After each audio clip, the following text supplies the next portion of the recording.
जब चुनाव चल रहे थे उस समय हमने प्रदेश के युवाओं का समर्थन मांगा है और प्रदेश के युवाओं ने खुलकर समर्थन भी किया है। और व्यक्तिगत रूप से पार्टी ने मुझे ये जिम्मेवारी भी उस समय दी थी कि हमने जो है बेरोज़गार यात्रा,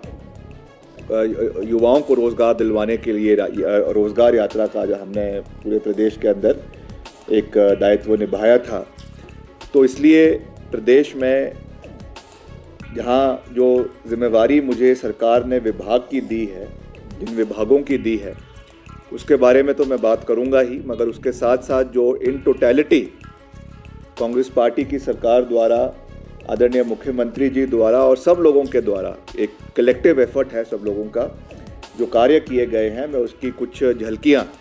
यहाँ पे रखना चाहता हूँ। क्योंकि लगातार काफ़ी समय से जो विपक्ष के नेता हैं, खास करके जो पूर्व मुख्यमंत्री है आदरणीय श्री जयराम ठाकुर जी, वो तथ्यहीन बातें प्रदेश में लोगों को, युवाओं को भड़काने के लिए समय समय के ऊपर कर रहे हैं। उनको संयम रखने की आवश्यकता है। मुद्दों के ऊपर वो सरकार को घेरें या सरकार का विरोध करें, हमें उसमें कोई आपत्ति नहीं है, मगर तथ्यहीन बातें करें जिसका कोई जवाब नहीं है, जिसकी कोई जवाबदेही नहीं है, जिसके कोई सब्सटैंशिएटेड फिगर्स नहीं है, तो मैं समझता हूं कि वो चीज़ दुर्भाग्यपूर्ण है। तो मैं इसमें ये कहना चाहूँगा कि इस प्रेस कॉन्फ्रेंस में महत्वपूर्ण जो है, क्योंकि हम, जैसा मैंने कहा, हमारे प्रदेश के युवाओं के भविष्य और प्रदेश के विकास तथा खुशहाली से जुड़ा हुआ है। प्रदेश की कांग्रेस सरकार व्यवस्था परिवर्तन और हिमाचल प्रदेश को आत्मनिर्भर तथा सबसे समृद्ध राज्य बनाने के लिए दृढ़ संकल्पित है और उस रास्ते पर कार्य कर रही हैं।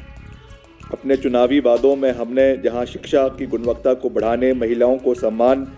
देने, किसान, बागवानों, पशुपालकों की आय में वृद्धि करने और सरकार के कर्मचारियों को सामाजिक और आर्थिक सुरक्षा प्रदान करने का वादा किया था,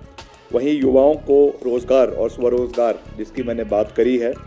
इसको देने का भी हमने संकल्प लिया है और उसको हम लगातार पूरा कर रहे हैं। अभी इसमें जो 2 साल की हमारी कार्यप्रणाली रही है, उसको मैं विद फिगर्स और विद फैक्ट्स और सब्सटैंशिएटेड फिगर्स जो डिपार्टमेंट के है वो यहाँ पे रखना चाहूँगा। और मैं ये भी कहूँगा विपक्ष के नेताओं को कि वो इन आंकड़ों को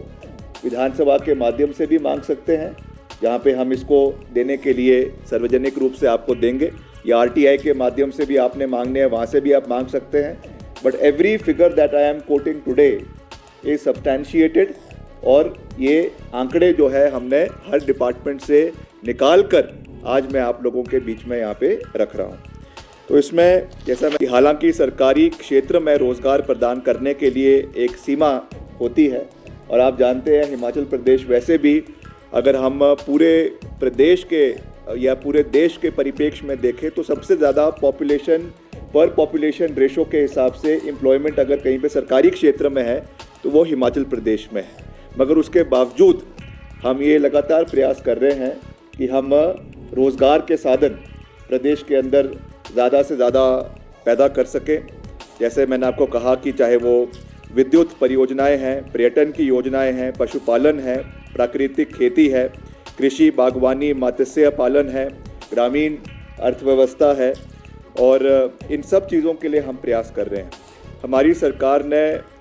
2 वर्ष के कार्यकाल में, अभी मैं आपको आंकड़ा कह रहा हूँ, बाकी मैं उसका पूरा ब्रेकअप आपको दूंगा। हमारी सरकार ने मुख्यमंत्री जी की अध्यक्षता में पिछले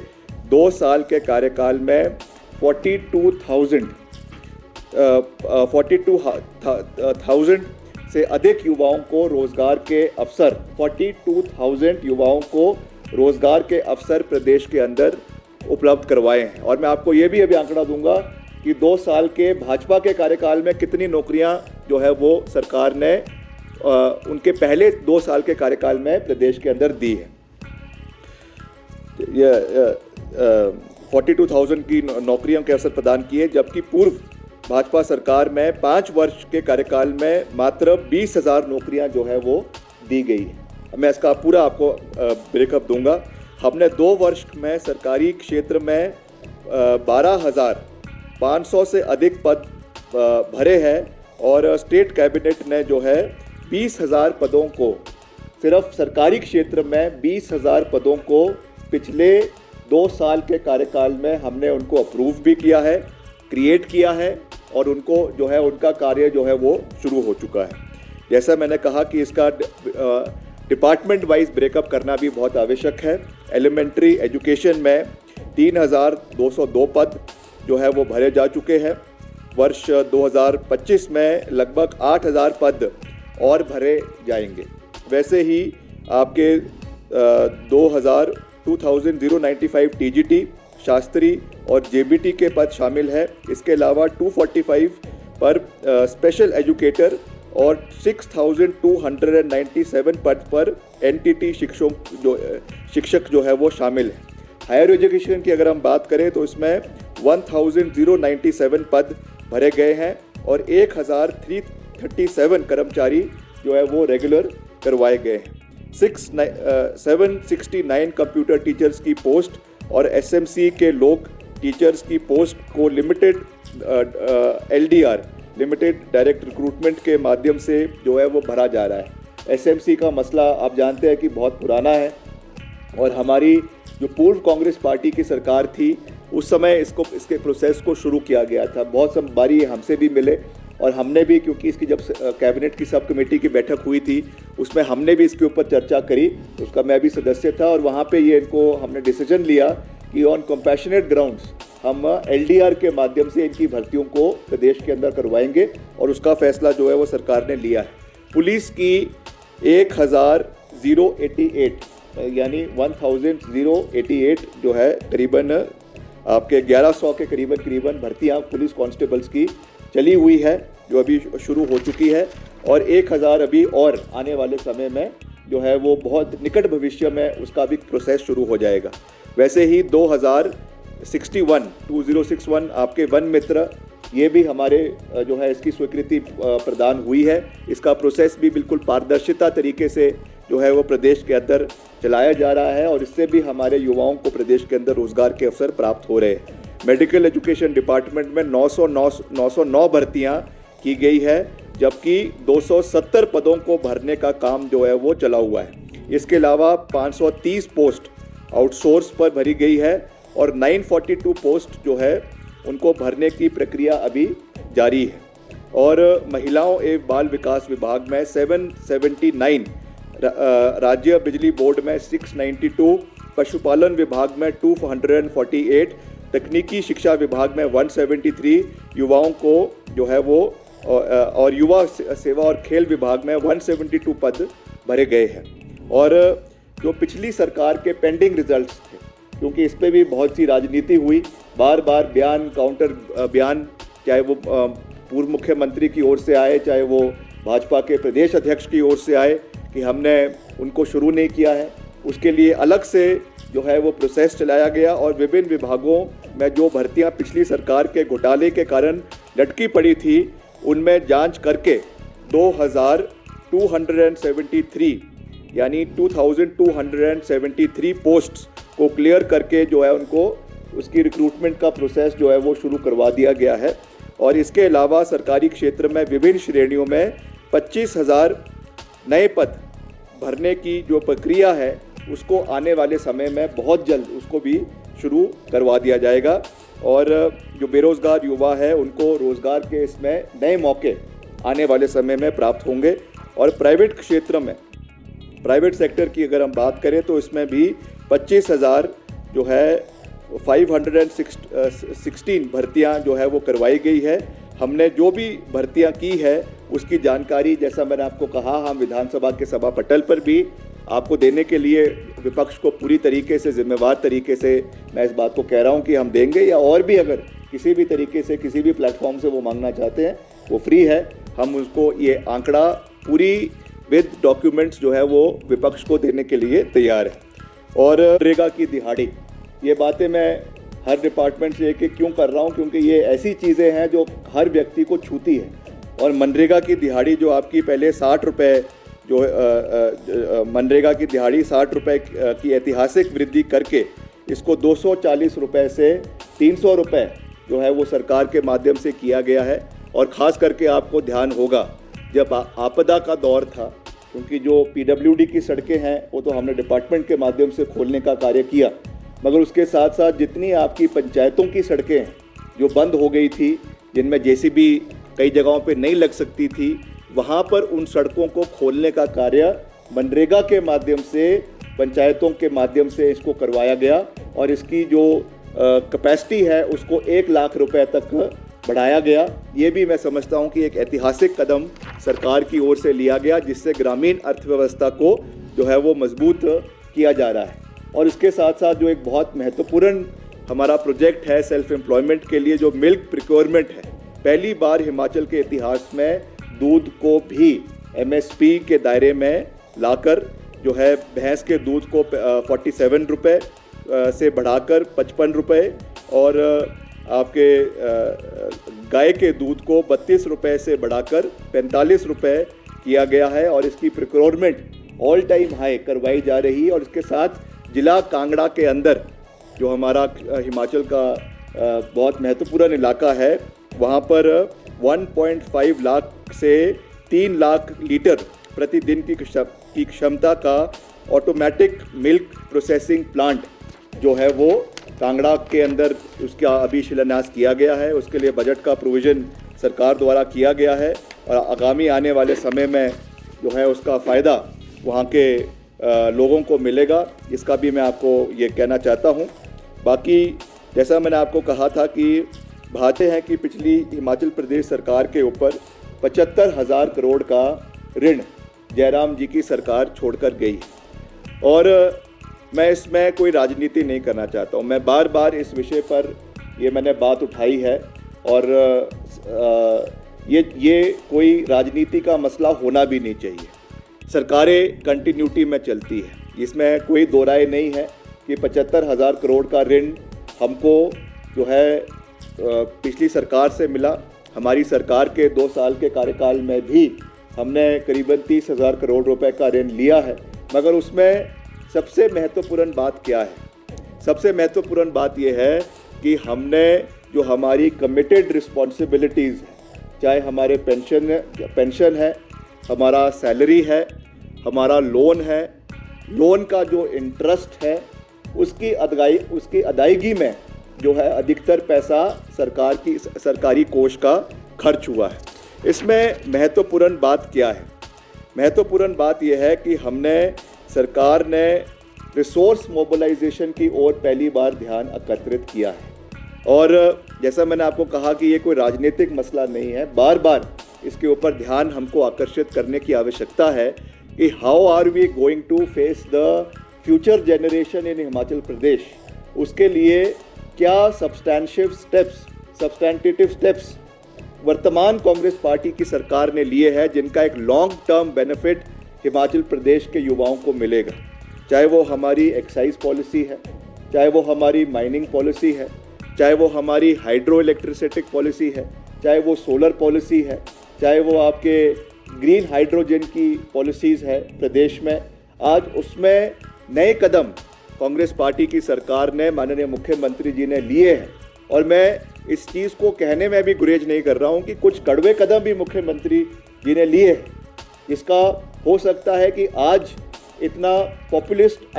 स्टेप्स नहीं है, मगर आने वाले समय में फ्यूचर जनरेशन के लिए वो बहुत महत्वपूर्ण साबित होंगे, जिससे हमारे आय के साधन बढ़ेंगे, जिससे प्रदेश आत्मनिर्भरता की ओर बढ़ेगा। और ख़ास रूप से हिमाचल प्रदेश के अंदर जो 2,000 करोड़ रुपए का इनकम हम इन स्टेप्स की वजह से हमने जो पिछले 2 साल के अंदर ली है, जो हमने सरकारी कोष को हम बढ़ाने में जो सफल हुए हैं, इसको और मजबूती से आने वाले समय में जो है हमको उसके ऊपर कार्य करने की आवश्यकता है। और इसके साथ साथ प्रदेश में जो हमारा औद्योगिक विकास है, क्योंकि इंडस्ट्रियल डेवलपमेंट आप जानते हैं एक बहुत लिमिटेड एरिया के अंदर होता है,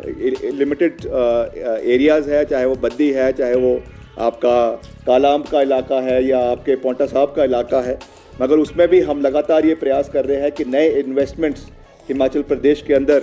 विभिन्न क्षेत्रों के अंदर आए, चाहे वो फार्मास्यूटिकल सेक्टर है, चाहे वो ऑटोमोबाइल सेक्टर है, चाहे वो फूड प्रोसेसिंग है, बल ड्रग पार्क के लिए लगातार हम प्रयास कर रहे हैं कि जिला ऊना के अंदर उसको जो है वो केंद्र सरकार के सहयोग के साथ उसको जो है वहाँ पे सेटअप किया जा सके, ताकि उस क्षेत्र के लोगों को भी रोज़गार के नए साधन मिले। और वैसे ही प्रदेश में 443 से अधिक औद्योगिक प्रस्तावों को पिछले 2 साल के अंदर जो है वो सरकार ने 443 जो है औद्योगिक प्रस्तावों को मंजूरी दी गई है। और इससे भी हमारी इंडस्ट्रियल कैपेसिटी की प्रदेश के अंदर वृद्धि हुई है। रोज़गार के स्वरोज़गार के साधन निजी क्षेत्र में जो है वो बढ़ने का एक मौका जो है वो सरकार के लोगों ने दिया है। और उसके साथ साथ जो राजीव गांधी स्टार्टअप योजना है, ये भी बहुत महत्वपूर्ण है, जिसके लिए 680 करोड़ रुपए का बजट रखा गया है। और इसमें भी खास रूप से युवाओं को जो इसमें सेल्फ एम्प्लॉयमेंट के और उसके साथ साथ जो इसमें सब्सिडी दी जाती है, जिसमें गाड़ियां ली जा रही है, और शॉर्ट तरीके से उनको पब्लिक सेक्टर में अलग अलग डिपार्टमेंट्स में उन गाड़ियों को जो है वो लेने का भी प्रावधान किया गया है कि एक ओर से आपको कैपिटल सब्सिडी पे गाड़ी मिल रही है और दूसरी ओर से उनको डिपार्टमेंट्स में एक फिक्स्ड इनकम में 50,000 मंथली है, कईयों में 65,000 है, इस तरीके से उनको रखा जा रहा है, जिससे रोज़गार हमारे युवाओं को इसमें जो है वो मिल रहा है। और यूनिवर्सल कार्टन जो हमारे बागवानों के लिए लाया गया है, ये भी एक बड़े लंबे समय से एक मांग थी, खास करके जो हमारे बागवानी क्षेत्र है, सेब बहुल्य क्षेत्र है, उन लोगों के लिए ये मांग बड़े लंबे समय से चल रही थी। इसकी सुविधा भी प्रदान की गई है। और जो आपकी मार्केट इंटरवेंशन स्कीम है, यानी मंडी मध्यस्थता योजना, जिसमें पहले केवल सेब था, इसमें इसको सेब से बढ़ाकर आम, किन्नू, माल्टा, संतरा, गलगल, नींबू को भी जो है वो समर्थन मूल्य दिया गया है। और इसकी ऐतिहासिक वृद्धि भी जो है वो की गई है। और पिछला जो आउटस्टैंडिंग अमाउंट था अदायगी जिसको कहते हैं, पिछली सरकार के लंबित 90 करोड़ रुपए सहित सेब उत्पादकों के सभी देनदारियों के भुगतान के लिए 153 करोड़ रुपए जो है वो आपके हॉर्टिकल्चर सेक्शन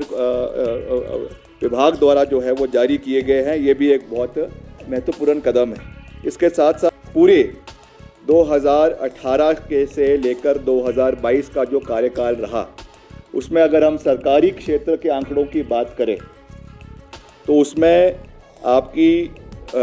5 साल में भाजपा सरकार में नंबर ऑफ पोस्ट जो अप्रूव हुई है वो है 14,256 और number of post approve for filling up जो है 41,175।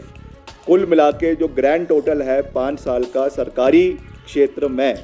भाजपा की सरकार का, वो है 55,431। और हमारे 2 साल के कार्यकाल में जो हमारा number of post approved for creation है 2,939 और number of post of filling up post जो है, number of post approved for filling up, ये है 17,315, यानी कुल आंकड़ा है 20,254, यानी इनके 55,000 करीबन 5 साल में, और हमारा कांग्रेस पार्टी का 2 साल के कार्यकाल में करीबन 20,000 नौकरियां हमने सरकारी क्षेत्र के अंदर जो है वो स्वीकृत करके दी है। तो ये बातें मैं आज आपको इसलिए यहाँ पे कर रहा हूँ कि हमको कोई कंपटीशन नहीं है कि उन्होंने कितना किया और हमने कितना किया, मगर ये आज कहना इसलिए महत्वपूर्ण हो जाता है क्योंकि विपक्ष आज मुद्दाहीन है। पिछले कल आदरणीय पूर्व मुख्यमंत्री ठाकुर जयराम जी दिल्ली गए, आदरणीय गृह मंत्री अमित शाह जी से मिले और विपक्ष के जो है नेताओं से मिले या केंद्रीय मंत्रियों से मिले। हम उनसे ये जानना चाहेंगे और ये सीधा आरोप उनके ऊपर है कि वो हिमाचल के जो सहयोग केंद्र से हिमाचल को मिल रहा है उसको रुकाने का लगातार प्रयास जो है वो केंद्र से कर रहे हैं। लगातार आपको दुख है हमें ये कहते हुए कि हम एक फेडरल स्ट्रक्चर में रहते हैं, हम एक ऐसे राज्य में रहते हैं, एक ऐसे प्रांत में रहते हैं जिसका गठन हमारी तत्कालीन प्रधानमंत्री स्वर्गीय इंदिरा गांधी जी की वजह से हिमाचल प्रदेश अस्तित्व में आया था। और जब हिमाचल प्रदेश अस्तित्व में आया था, ये एक फैक्ट है कि हिमाचल प्रदेश इकोनॉमिकली वाइबल राज्य नहीं था। हिमाचल प्रदेश एक विपरीत परिस्थितियों में हिमाचल प्रदेश को राज्य का पूर्ण राजस्व का जो है वो स्टेटस मिला। हिमाचल प्रदेश में फॉरेस्ट कवर बहुत ज़्यादा है, हिमाचल प्रदेश में फॉरेस्ट लैंड बहुत ज़्यादा है, हिमाचल में बहुत कम इंडस्ट्रीज़ हैं। इसलिए हर मौके पर, हर मोड़ पर, हर दशक में जगह जगह पे प्रदेश को केंद्र सरकार का सहयोग चाहिए होता है। आज जिस तरीके से हर फंडिंग में केंद्र सरकार द्वारा हिमाचल के आवाज़ को दबाया जा रहा है, पर्टिकुलरली हम बार बार इस बात को कहते हैं, मुख्यमंत्री जी बार बार इस बात को कहते हैं कि जो हमारा रेवेन्यू डेफिसिट ग्रांट है, जो करीबन एक समय में 13,000 करोड़ रुपए हिमाचल प्रदेश को सालाना मिलता था, वो मात्र इस वित्तीय वर्ष में 2024-25 में मात्र 3,000 करोड़ रुपए जो है वो रह जाएगा। क्या मैं ये जानना चाहूँगा, क्या इस विषय को आदरणीय जयराम ठाकुर जी ने या आदरणीय जो उनके भाजपा के अध्यक्ष है, क्या इन्होंने इस विषय को इन ब्लैक एंड वाइट केंद्र सरकार से उठाया है या नहीं उठाया है? राजनीति केवल जो है मुद्दों की नहीं होनी, केवल जो है politics for the sake of politics नहीं होनी चाहिए। हमें कुछ मुद्दे ऐसे होते हैं जिसमें हिमाचल के हितों को हमें सर्वश्रेष्ठ रखना है। राजनीति अपनी जगह है, विरोध अपनी जगह है, मगर जब प्रदेश के हितों की बात आती है तब हमें ये दर्शाने की आवश्यकता होती है कि हमें मिलकर हिमाचल के हितों को केंद्र के समक्ष रखना है। मैं उनसे ये जानना चाहूँगा कि उन्होंने क्या इस विषय पर आज तक हिमाचल के विषयों को वहाँ पे उठाया है? उल्टा, जैसा मैंने आपको कहा कि वहाँ से कैसे केंद्र से हिमाचल के सहयोगों को काटा जाए, इस चीज़ पे बात रखी जा रही है। अभी जो वित्तीय बजट, एनुअल जो बजट अभी निर्मला सीतारमन जी ने पेश किया, उसमें स्पेशल पैकेज, मैं आंकड़ों के साथ ये बात कह रहा हूँ, स्पेशल पैकेज जम्मू कश्मीर के लिए 25,000 करोड़ रुपए over and above granted aid जो है वो जम्मू कश्मीर को दी गई। हिमाचल के अंदर तबाही हुई, हिमाचल के अंदर जो है आपका PDNA post disaster need assessment का जो केंद्र सरकार की एजेंसीज ही यहाँ पर आई और उन्होंने यहाँ पे असेसमेंट किया कि करीबन 9,000 करोड़ रुपए का नुकसान हिमाचल प्रदेश के अंदर हुआ है। आज तक उसका 1 रुपया हिमाचल प्रदेश को नहीं मिला। जो NDRF में बार बार जो भाजपा के नेता कहते हैं कि 1,800 करोड़ रुपए हिमाचल को मिला है, मैं उसका भी आपको आंकड़ा देना चाहता हूँ कि वो 1,800 करोड़ रुपए हमको या तो स्टेट डिजास्टर NDRF में मिला है या SDRF में मिला है, और ये हर राज्य को ये वित्तीय सहयोग दिया जाता है। मगर जो एक अलग से पैकेज, एक अलग से फाइनेंशियल पैकेज हिमाचल प्रदेश को इस पूरे जो है आपदा के दौर में मिलना चाहिए था, वो हिमाचल प्रदेश को नहीं मिला है। मैं आज भी इस बात को दोहराना चाहूँगा, आज भी मैं केंद्र सरकार से आप लोगों के माध्यम से इस विषय को उठाना चाहूँगा कि हिमाचल में जो नुकसान हुआ है, हिमाचल में जो आपदा आई है, हिमाचल में जो हमारे लगातार हमारा जो रेवेन्यू डेफिसिट ग्रांट है उसको काटा जा रहा है, उस चीज़ को हमें ठीक करने की आवश्यकता है। मैं ये इसको राजनीतिक परिप्रेक्ष्य से देखने की आवश्यकता नहीं है। सरकारें आती जाती रहती है, हो सकता है कल को कोई और सरकार आएगी, परसों कोई और सरकार आएगी, मगर हमें हिमाचल के भविष्य की चिंता करनी है। क्या हमें एक ऐसा हिमाचल चाहिए जहाँ पर हम हर 2 दिन बाद केंद्र के पास सहयोग के लिए जा रहे हैं? क्या हम नहीं चाहते कि हम जो है वो आत्मनिर्भरता की ओर आगे बढ़े? क्या हम नहीं चाहते कि हम हिमाचल को इतना मजबूत बनाएं कि हमें हर चीज़ के लिए केंद्र सरकार के पास ना जाना पड़े? तो उसके लिए हिमाचल को जो मजबूत कदम कांग्रेस पार्टी की सरकार, मुख्यमंत्री जी की अध्यक्षता में जो लिए जा रहे हैं, उनको आने वाले समय में और मजबूती के साथ केंद्र का सहयोग उसमें मिले, इस दृष्टि से हमको कार्य करने की आवश्यकता है। तो मैं आज जाते हुए पर्टिकुलरली जो मैंने, क्योंकि ये एम्प्लॉयमेंट के ऊपर ये विषय आज जो यहाँ पे रखा है, एम्प्लॉयमेंट के ऊपर हम बात कर रहे हैं और सारे आंकड़े हमने आपके बीच में, आपके माध्यम से प्रदेश की जनता के बीच में रखे हैं। और मैं आपको ये भी विश्वास दिलाना चाहता हूँ कि अर्नेस्ट एफर्ट्स, मजबूत कदम प्रदेश में जो है रोज़गार के साधन को बढ़ाने का किया जा रहा है। हम लगातार ये प्रयास कर रहे हैं कि सरकारी क्षेत्र में भी और निजी क्षेत्र में भी और स्वरोजगार के माध्यम से भी ज़्यादा से ज़्यादा जो है एम्प्लॉयमेंट का एवेन्यूज़ प्रदेश के अंदर क्रिएट हो, ये हमारा प्रयास है। मगर क्योंकि आप जानते हैं कि ये सब चीज़ें जो है ओवरऑल हमारी इकोनॉमी जो प्रदेश की है उसके परिप्रेक्ष्य में इन सब चीज़ों को किया जाता है। हमें जब पोस्ट क्रिएशन होती है, किसी भी डिपार्टमेंट में हो रही है, तो उस पर जो वित्तीय बोझ सरकारी कोष के ऊपर पड़ता है उसका भी हमको ख्याल रखने की आवश्यकता है, क्योंकि निश्चित तौर से क्रिएशन ऑफ पोस्ट एक और बहुत आवश्यक है, निश्चित तौर से उसमें कोई दो राय नहीं है। मगर उसके साथ साथ जो हमारा प्रदेश का ओवरऑल जो फाइनेंशियल स्टेटस है उसका ध्यान रखना भी सरकार का दायित्व बनता है। तो उन दोनों परिप्रेक्ष्य को मद्देनज़र रखते हुए जो बेस्ट किया जा सकता है हम उसमें जो है पूरी मजबूती से आगे कार्य कर रहे हैं। बहुत से पोस्ट कोड्स JOAIT के जो बहुत लंबे समय से लंबित थे उनको भी उसके लिए अलग से सब कमेटी कांग्रेस पार्टी की सरकार की अध्यक्षता में बनाई गई है, मुख्यमंत्री उप मुख्यमंत्री जी की अध्यक्षता में बनाई गई है। और उसमें भी हम लगातार पोस्ट कोड्स जो जिनमें कोई क्रिमिनल एंटीसीडेंट्स नहीं हैं, जिन पोस्ट कोड्स में, उनको हम लगातार कैबिनेट के माध्यम से उनको स्वीकृति प्रदान कर रहे हैं। कल भी जो कैबिनेट है उसमें भी कई पोस्ट कोड्स, मुझे नंबर्स याद नहीं है कौन से पोस्ट कोड्स हैं, मगर कई पोस्ट कोड्स की उसमें भी स्वीकृति कल के कैबिनेट मीटिंग में भी दी जाएगी। तो उस परिप्रेक्ष्य से भी हम पूरा प्रयास कर रहे हैं कि हिमाचल आगे बढ़े और हिमाचल में ये सब चीज़ें हो। और अंत में जहाँ तक मेरा विभाग है, PWD है, उसमें अर्बन डेवलपमेंट है, उसमें भी मैं आपको ये विश्वास दिला कि करनामूल का एक प्रोसेस है। करनामूल का एक उनका जो रिक्रूटमेंट है उसके लिए एक कमेटी जो है वो कैबिनेट की सब कमेटी बनाई गई है। और लगातार वहाँ पे जो केसेस है उनको ईयर वाइज, क्योंकि जब से जो एम्प्लॉई है जब से वो डिसीज़ होते हैं उससे लगातार उस चीज़ को,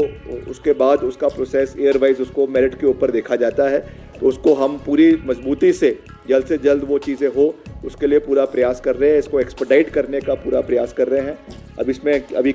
कितने केसेस करनामूल पे मिले हैं वो आंकड़ा तो अभी मेरे पास उपलब्ध नहीं है, मगर उसके भी हम आंकड़े आपको सार्वजनिक करेंगे कि कितने मिले हैं और कितने आने वाले समय में उसको हम जल्द से जल्द करवा सके, इसके लिए भी हम पूरा प्रयास करेंगे। विक्रमादित्य जी, एक आपने उद्योग की भी बात की, हिमाचल में जो औद्योगिक विकास हो रहा है, इसी बीच में एक स्टील इंडस्ट्री ने सर ऐलान कर दिया है कि जो टैरिफ बिजली का बढ़ा है उद्योगों के लिए वो अपना काम समेटने वाले हैं हिमाचल से। कल कैबिनेट की मीटिंग भी है, क्या उसमें चर्चा होगी इनका टैरिफ कम करने को लेकर? लगभग 100 करोड़ रुपए का जो इनका बिल है, इन्होंने वो रोक दिया है कि हम इसको पे नहीं करेंगे जब तक सरकार हमारे बारे में सोचती नहीं है। नहीं, देखिए ये विषय निश्चित तौर से बहुत महत्वपूर्ण है और इस विषय में जो हमारे उद्योग मंत्री हैं वो निश्चित तौर से इस विषय को मुख्यमंत्री जी के समक्ष उठाएंगे कि हिमाचल से किसी भी औद्योगिक कारखाने का प्लान जो है यहाँ से माइग्रेशन नहीं होना चाहिए। उसके लिए क्या स्टेप्स लिए जा सकते हैं, उसके लिए सरकार पूरे तरीके से प्रयास करेगी। और जो भी अगर इसमें कोई कैसे रिलीफ यहाँ पे औद्योगिक जो कारखाने हैं, पर्टिकुलरली स्टील के जो हमारे सेगमेंट्स है, इंडस्ट्रीज़ है, कैसे उनको रिलीफ दिया जा सकता है, इस चीज़ के लिए सरकार संवेदनशील भी है और इसमें कैसे इस पे चर्चा करनी है उसको हम कैबिनेट में इस विषय में बात करेंगे। आपने रोजगार का मसला उठा रहे हैं, चुनावी वायदा भी आपका था और पहली कैबिनेट का वादा भी था, तो उसको लेकर सवाल तो विपक्ष उठा रहा है, लेकिन युवाओं को आप भरोसा कैसे दिलवाएंगे कि जो भर्तियां हो रही हैं वो पारदर्शी तरीके से हो रही हैं? क्योंकि एक भर्ती पर सवाल पहले ही उठ चुके हैं विधानसभा में। जो भर्ती हुई 32 पदों में से 15 चंबा जिला के लोग लगे हैं और 7 मुख्यमंत्री के। देखिए, जहाँ तक कि विधानसभा की जो रिक्रूटमेंट प्रोसेस था, क्योंकि वो एक ऑटोनमस बॉडी है, इसलिए हमारा उसके ऊपर कोई बात करना मुझे लगता है वो वाजिब नहीं रहेगा। उसमें जो ऑनरेबल स्पीकर है विधानसभा के, he is the final authority, और हमने उनसे भी इस विषय में बात करी है और इसमें पारदर्शिता के साथ ये चीज़ रखी जाएगी। अगर इसमें कोई भी ऐसी अनियमितताएं पाई गई है या पाई जाती है, कहने को तो मीडिया में कुछ भी कहा जा सकता है, मगर उसको देखना, उसको सब्सटेंशिएट करना, ये जो है वो सरकार का और पर्टिकुलरली इस कॉन्टेक्स्ट में विधानसभा सचिवालय का कार्य है। तो हम इस चीज़ को देखेंगे। मगर मैं एक जिम्मेवार प्रदेश का मंत्री होने के नाते और पर्टिकुलरली एक युवा मंत्री होने के नाते मैं प्रदेश के युवाओं को ये विश्वास दिलाना चाहता हूँ कि हमारे लिए ये सबसे महत्वपूर्ण है कि प्रदेश में रोज़गार के साधन युवाओं को मिले, पारदर्शित तरीके से मिले, उसमें कोई भी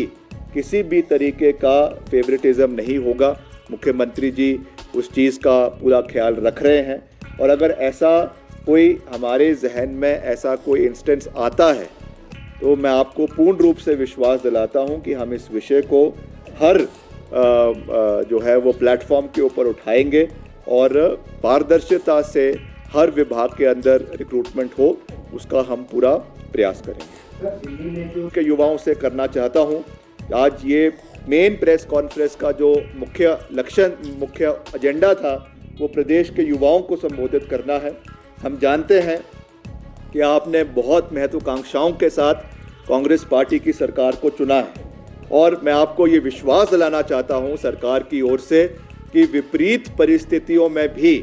जो हमने आपको आंकड़े रोज़गार के आज यहाँ पे रखे हैं, इनको हम और नई ऊंचाइयों पर आने वाले समय में ले जाने का पूरा प्रयास करेंगे। चाहे वो सरकारी क्षेत्र में है, चाहे वो आउटसोर्स के माध्यम से है, चाहे वो कॉन्ट्रैक्चुअल एम्प्लॉइज़ के माध्यम से है, चाहे वो निजी क्षेत्र में स्वरोजगार के साधन प्रदेश के अंदर पैदा करना है। हर दृष्टि से हम रोज़गार के नए साधन हिमाचल में जो है वो प्राप्त करने का पूरा प्रयास आने वाले समय में करेंगे। इसका मैं आपको पूर्ण रूप से विश्वास दिलाना चाहता हूँ। इन्हीं शब्दों के साथ मैं आपका बहुत बहुत धन्यवाद करता हूँ। आप देख रहे हैं हिमाचल न्यूज़ 24।